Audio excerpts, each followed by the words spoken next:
Okay, class, time to continue reading from the one and only Ivan. Protector.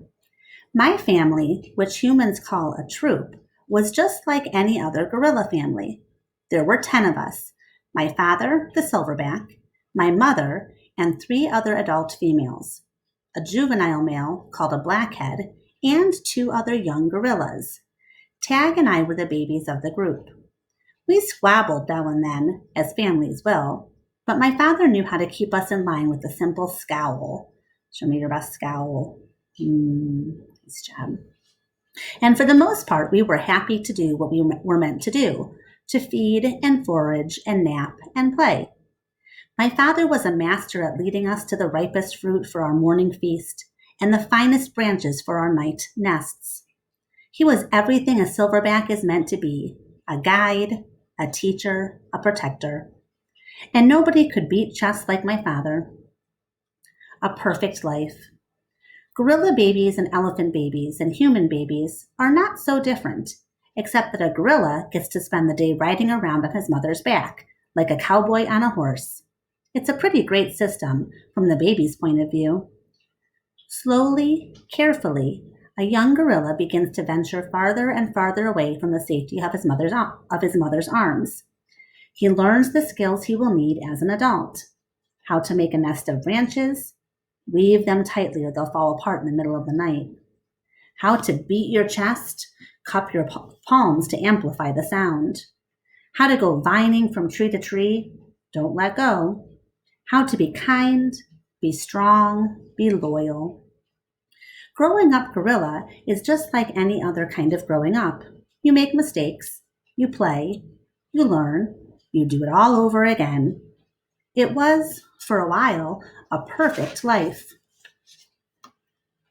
This chapter is called The End, but it's not the end of the book. One day, a still day when the hot air hummed, the humans came. That's the whole chapter, just that one sentence. This chapter is called Vine. After they captured my sister and me, they put us in a cramped, dark crate that smelled of urine and fear. Somehow I knew that in order to live, I had to let my old life die. But my sister could not let go of our home. It held her like a vine, stretching across the miles, comforting, strangling.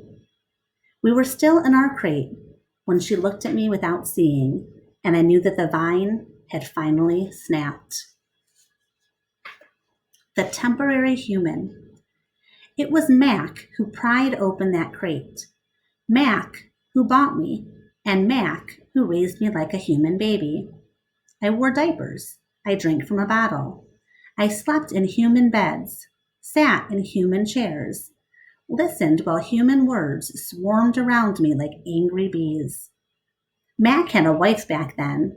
Helen was quick to laugh, but quick to anger too, especially when I broke something, which was often. Here's what I broke while I lived with Mac and Helen.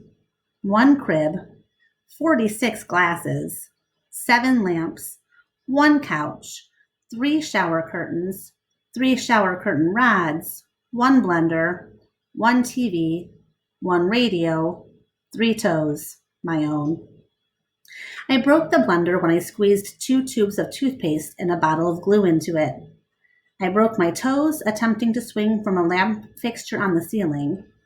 I broke 46 glasses. Well, it turns out there's many ways to break a glass. Every weekend, Mac and Helen took me in their convertible to a fast food restaurant, where they ordered me French fries and a strawberry shake.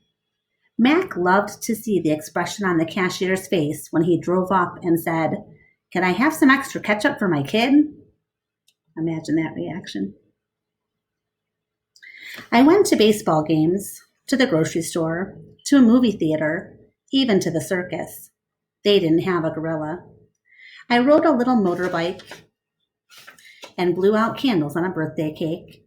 My life as a human was a glamorous one, although my parents, traditional sorts, would not have approved. There's a nice picture of baby Ivan there in his little diaper. Hunger.